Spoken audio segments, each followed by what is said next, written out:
बिस्मिल्लाहिर्रहमानिर्रहीम। मैं बीना खान हूँ और आप देख रहे हैं आपका अपना यूट्यूब चैनल कुकिंग मॉन्ड। मेरे तमाम देखने, सुनने और पसंद करने वालों को मेरा बहुत बहुत सलाम। मेरी आपसे गुजारिश है कि कोई भी काम शुरू करने से पहले एक मरतबा मोहब्बत से दुरूद पाक ज़रूर पढ़ लिया करें, ताकि अल्लाह ताला की मदद और खुशनुदी शामिल हाल रहे। व्यूअर्स, आज मैं बहुत ही मज़ेदार और बहुत ही यूनिक सी एक चीज़ बना रही हूँ, जो कि मेरी अपनी ईजाद है, जिसे आप समझेंगे कि ये बिरयानी है, लेकिन ये एक्चुअली में है तहरी। तो चलिए पहले इसको स्टार्ट करते हैं और उसके साथ साथ आपको इसके बारे में बताते हैं। तो बिस्मिल्लाहिर्रहमानिर्रहीम से शुरुआत करते हैं व्यूअर्स। यहाँ पर मैंने लिया है हाफ़ के जी गोश्त और इसकी मैंने छोटे छोटे से चंक्स बना लिए हैं। जैसे कुटा हुआ हाथ का कीमा होता है उससे थोड़े से बड़े होंगे, तो जनाब ये छोटे छोटे से हमने चंक्स बना लिए। बड़े ही ज़बरदस्त लगते हैं ये। इस तरह से हम चावलों में इसको मैं बनाती हूँ, तो ये घर में बच्चों को तो स्पेशली बहुत ही पसंद आता है। यहाँ पर मैंने लिए है दो दरमियाने साइज़ की प्याज़ें और दो दरमियाने साइज़ के ही टमाटर। इनको हम इस गोश्त में शामिल कर रहे हैं और इसके साथ साथ अब हम इसमें शामिल कर रहे हैं कुछ मसाले जो मैं आपको दिखाती हूँ। सबसे पहले मैं यहाँ शामिल कर रही हूँ 1 टेबलस्पून के बराबर नमक। नमक आप अपने हिसाब से भी शामिल कर सकते हैं। और अब मैं इसमें शामिल कर रही हूँ रेड मिर्च पाउडर। ये भी मैं इसमें 1 टेबलस्पून ही शामिल करूँगी। और जनाब अब इसमें जारी है कुटी हुई लाल मिर्चें 1 टेबलस्पून के बराबर। ये तमाम मसाले हमने इसमें शामिल कर दिए हैं। और अब जा रहे हैं कुछ गरम मसाले, जिसमें है तेज़ पत्ते 1 से 1.5 अदद, बादियान के फूल हैं 1 से 1.5 अदद, और दालचीनी थी मेरे पास 1 से 1.5 इंच का टुकड़ा।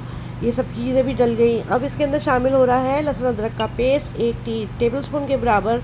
और अब मैं इसमें शामिल कर दूँगी पानी। इतना पानी शामिल करेंगे कि हमारे मसाले और गोश्त सब यकजान भी हो जाए और गोश्त हमारा अच्छा सा गल भी जाए। गल जल्दी जाएगा क्योंकि ये छोटे छोटे से चंक्स हैं। तो जनाब इसको हम फ्लेम पे रखते हैं और इसको मीडियम फ्लेम पे रखेंगे और इसको पकाएंगे जब तक इसका पानी खुश्क नहीं हो जाता, गोश्त नहीं गल जाता। जब तक हमें इसे पकाना है, यूँ समझ लीजिए कि तकरीबन पौन घंटे ही हमारा गोश्त पकेगा। अच्छा देखें, यहाँ पर गोश्त पकते हुए आधा घंटा हो चुका है। पानी काफ़ी रिड्यूस हो चुका है इसके अंदर। अब मैं इसमें कुछ मसाले और शामिल कर रही हूँ, जिसमें है 2 टेबलस्पून के बराबर हम दही शामिल कर रहे हैं इसके अंदर। देखें ये बड़े मज़ेदार चीज़ है, ये मुझसे ईजाद हो गई थी।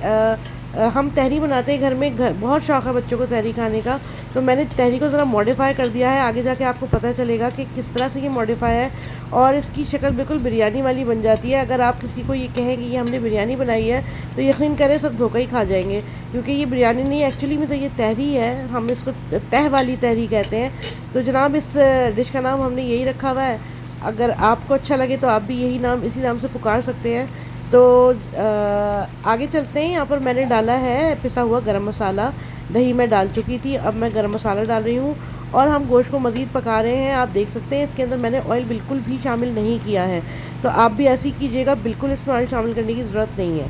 अच्छा, इस वक्त मैंने इसमें डाल दी हैं हरी मिर्चें, जो इसके साथ पकेंगी। अच्छा, मज़ेदार बात यह है कि इसको ज़्यादा भुनने की भी ज़रूरत नहीं है, बस ये भुनने पे आ गया है, काफ़ी है। इसके अंदर मैं लेमन स्लाइसेस भी ऐड कर रही हूँ। आपके पास हो तो डालिएगा भाई, ये हमारे अपने बाग की खेती है इसलिए हम डाल रहे हैं तो डाल रहे हैं, वरना अगर नहीं है तो कोई मसला नहीं है। तो जनाब ये भी इसमें डल गया और बस अब ये डन हो चुका है। इसको रखते हैं साइड में और आपको दिखाते हैं आगे हम चावलों के साथ क्या कर रहे हैं। तो बड़ी मज़ेदार डिश है, इसको ज़रूर बनाइएगा, बड़ी ही ज़बरदस्त चीज़ है ये। अच्छा जनाब, यहाँ पे मैंने एक बर्तन ले लिया है, इसमें मैंने हाफ़ कप के बराबर ऑयल डाला है। हाफ़ कप से भी थोड़ा कम ही होगा, इतना मैंने इसमें ऑयल डाला है। और अब मैं इसमें शामिल कर रही हूँ तहरी वाले आलू, जैसे हम तहरी में डालते हैं। और अब इन आलूओं को हमने अच्छा सा फ्राई करना है। देखिए मसाले में मैंने आलू नहीं डाले, अब मैं यहाँ पर आलू शामिल कर रही हूँ। तो आलूओं को गला हुआ होना चाहिए, इसके लिए ज़रूरी ये है कि इसको अच्छा सा फ्राई करना पड़ेगा। और ये देखें भाई, कितना खूबसूरत सा इसमें कलर आ गया है, पिंक बल्कि रेड रेड से आलू हो गए हैं। इनकी स्किन जो है ना वो बिल्कुल फ्राई हो चुकी है। यही हमें डिज़ायर्ड इसके अंदर कलर चाहिए था। अब मैंने इसमें शामिल कर दिया है 1 टीस्पून के बराबर ज़ीरा। ज़ीरे की जब खुशबू उठने लगेगी ना, जब ये ज़रा फ्राई हो जाएगा, तो इसके साथ ही हम इसके अंदर शामिल कर देंगे अपने चावल। ये हम बना रहे हैं चावल और मसाला हमने बना के रख दिया है। अब आप देखें कितने मज़ेदार सा कॉम्बिनेशन कर रही हूँ मैं। ये बड़ी ज़बरदस्त चीज़ है, यकीन करें अगर आप एक दफ़ा बना लेंगे ना तो सबको, मतलब इतनी आसान है कि आप बिरयानी के बजाय फिर यही शायद बनाए करें। तो जनाब यहाँ हमने चावल डाल दिए हैं और अब चावलों में डाल देंगे हम पानी। जितना भी आप चावलों में पानी रखते हैं आपको अपने चावलों का अंदाज़ा होगा कि आपके चावल कितने पानी में जो है वो अच्छे दम आ जाते हैं। यहाँ मेरा फार्मूला वही वाला है, मैं आपको वैसे ही बता देती हूँ। चावलों को मैं फ्लैट कर रही हूँ ताकि इसका लेवल ठीक हो जाए। ठीक है जनाब। और इसके अंदर मैं उंगली डाल के देखती हूँ, 1.5 पूरा होना चाहिए। अभी यहाँ पर है 1 पूरा, तो मैं इसमें थोड़ा सा पानी और डालूँगी जब तक ये 1.5 पूरे पे आएगा। 1.5 पूरा पानी होगा, आप इसको बिल्कुल आराम से दम पे रखें, इंशाल्लाह बिल्कुल ठीक चावल बनेंगे। ये देखें मैं आपको दिखा भी देती हूँ। यहाँ पर मैंने और पानी डाला था जो बिल्कुल 1.5 पूरे पे आ चुका है। काफ़ी लोगों ने मुझसे कहा था कि आप 1.5 पूरा सा दिखाया करें कि कितना है। तो जनाब आप देख सकते हैं इस वीडियो में कि ये बिल्कुल मैंने अब वाज़े तरीके से दिखा दिया है। अब मैं आपको यहाँ पर शामिल कर रही हूँ नमक, अपने हिसाब से डालिएगा आप। यहाँ पर मैं 1.5 टेबल स्पून डाल दिया है मैंने। और हमारे मसाले में भी नमक शामिल है, तो आप अपने हिसाब से जितना आप चावल ले रहे हैं उतने हिसाब से आप डालिएगा। यहाँ मैंने लिए हैं 3 पाव के करीब चावल, यानी 750 ग्राम चावल मैंने यहाँ पर लिए हैं। तो जनाब यहाँ पर मैंने ऐड किया है चिकन पाउडर, ये फ्लेवरिंग के लिए ऐड किया है। अगर आप नहीं करना चाहते तो ना कीजिएगा। तो जनाब अब इसको मैं रख दूँगी फ्लेम के ऊपर तेज़ आंच पर, जब तक चावलों की दम वाली पोजीशन नहीं आ जाती। तो जनाब ये चावलों की दम वाली पोजीशन बिल्कुल आ चुकी है। आप देख सकते हैं पानी बिल्कुल रिड्यूस हो गया है इसमें, और ये अब दम पे लगने के काबिल हो गए। अब यहाँ पर मैं वो स्टेप करने वाली हूँ जो बिल्कुल आपके लिए शायद नया सा हो। जो हमने मसाला बनाया था वो हम इसके बीच में डाल देंगे। ये आप देख सकते हैं कि मैंने मसाला बिल्कुल इसके बीच में डाल दिया है, और अब इसको हम अंदर दफन कर देंगे इसके चावलों के।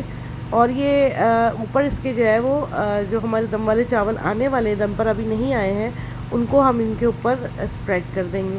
तो जनाब ये बिल्कुल नया तरीक़ा है चावलों का जो समझ ले कि तह लगाने का। तो इस तरह से हम कर रहे हैं और इसको लगा रहे हैं दम पर तकरीबन 15 मिनट के लिए। अच्छा भाई 10 मिनट बाद दोबारा खोल रही हूँ मैं, क्योंकि मुझे एक स्टेप और करना है। यहाँ पर मैं कलर और एसेंस डाल रही हूँ। काफ़ी यहाँ पे जो है ना आप देख सकते हैं भाप बनी हुई है। तो यहाँ पे मैं कलर और एसेंस डाल रही हूँ। उस वक्त अगर मैं डालती तो उस वक्त पानी ज़्यादा था, पूरे में कलर फैल जाता तो भाई मज़ा नहीं आता। तो इसलिए जब थोड़े से चावल दम आ गए हैं तो मैं कलर डाल रही हूँ। अब मैं इसको मज़ीद 5 मिनट के लिए और दम पर रख रही हूँ। पूरे हमारे 15 मिनट कंप्लीट हो जाएंगे। तो भाई 15 मिनट हो गए कंप्लीट, मैंने लिड हटा दी है और बड़ी भाप बनी हुई थी। आप देख सकते हैं ये बड़े मज़ेदार से हमारे चावल रेडी हो चुके हैं, देख सकते हैं आप। वो बहुत ही मज़ेदार खुशबू आ रही है इसमें से, बिल्कुल ऐसा लग रहा है जैसे देख खुल गई है बिरयानी की। तो इसको मैं जो है ना डिश आउट करती हूँ। बहुत भाप बनी हुई है, मैं आपको डिश आउट करके इसको दिखाती हूँ। तो भाई डिश आउट करने से पहले मैंने इसको थोड़ा सा मिक्स कर लिया है, क्योंकि हमारा मसाला सारा बीच में था तो हमें जो है वो थोड़ा सा मिक्स करना पड़ा इसको। अब मैं इसको डिश आउट कर रही हूँ और आप इसका लुक देख सकते हैं। कोई कहीं से कहीं तक ये नहीं कह सकता कि ये बिरयानी नहीं है। लेकिन कितनी झटपट बनी है, मेरे ख़्याल में मुश्किल से इसको लगे होंगे आधा घंटा भी नहीं लगा होगा। अगर आप चिकन में बनाएंगे ना तो आपको आधा घंटा भी नहीं लगेगा, बहुत ही जल्दी तैयार हो जाएगी ये। तो भाई ये बहुत ही मज़ेदार सी हमारी तह वाली तहरी बिल्कुल रेडी है। इसको तह वाली तहरी कहना जो है ना मुझे शर्म सी आ रही है, क्योंकि ये लग तो बिल्कुल बिरयानी ही रही है। तो चले इसका फ़ाइनल लुक दिखा देते हैं आपको। ये आपके सामने है इसका फ़ाइनल लुक, और बिल्कुल ही ख़तरनाक सी बिरयानी लग रही है। लेकिन आप खा के देखेंगे ना तो मज़ा आ जाएगा, क्योंकि बहुत ही उम्दा फ्लेवर है इसका, और खुशबुएँ बड़ी ख़तरनाक है इसकी, और छोटी छोटी बोटियाँ हैं तो खाने में बड़ी आसान है, बच्चों को तो बेहद पसंद आएगी। तो जनाब ये तह वाली तहरी मैं अक्सर बनाती हूँ घर में, और लोग बहुत ही ज़्यादा शौक़ से खाते हैं इसको। तो आप भी ज़रूर बनाइएगा। मुझे उम्मीद है आपको मेरी ये छोटी सी काविश बड़ी अच्छी लगी होगी। अगर आपको मेरी वीडियोस पसंद आ रही हैं तो काइंडली मेरे चैनल को लाइक करें, सब्सक्राइब करें, मेरी वीडियोस को शेयर किया कीजिए। आप लोग सब्सक्राइब करते हैं तो ये हमारे लिए एक गिफ्ट होता है जनाब। बहुत ही अच्छा लगता है और बड़ा दिल बड़ा होता है, और अच्छा काम करने का भी जो है आपको मोटिवेशन मिलती है। तो काइंडली ज़रूर चैनल को सब्सक्राइब किया करें और लाइक किया करें, और कमेंट तो ज़रूर ही किया करें। अगर आपको मेरी वीडियोस पसंद आ रही हैं तो बेल आइकन भी प्रेस कर दें ताकि मेरी सारी वीडियोस आपको वक्त पर मिलें। अपना और अपने इस चैनल का बहुत ख्याल रखें और मुझे दुआओं में याद रखें। अल्लाह हाफ़िज़।